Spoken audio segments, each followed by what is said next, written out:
ఒక చిన్న అందమైన ఊరిలో ఒక పిచ్చుక ఉండేది. తన పేరు నీతు.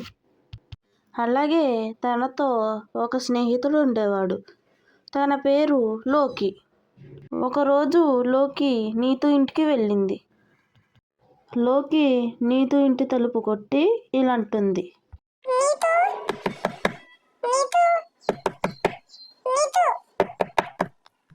ఏంటిలోకి బయటే ఉన్నావు, లోపలికి రా అని నీతు అంటుంది. నీతు లోకిని లోపలికి తీసుకెళ్తుంది. అప్పుడు లోకి ఇలా అంటాడు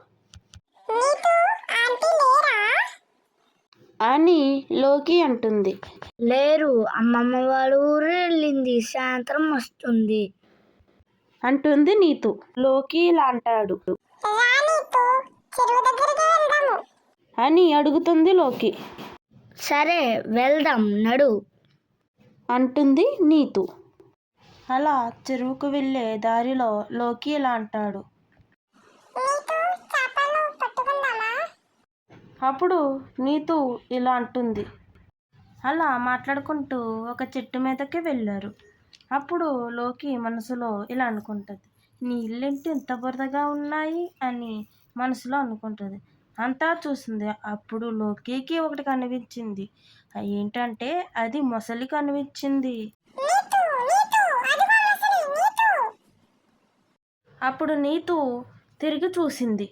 అప్పుడు పెద్ద ముసలి ఉంది అక్కడ.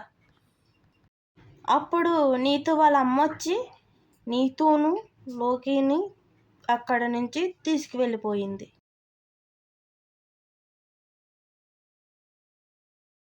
నీతు అమ్మ నీతును లోకిని అక్కడ నుంచి ఇంటికి తీసుకొచ్చింది. అప్పుడు నీతు అమ్మ నీతుతో లోకితో ఇలా అంటుంది.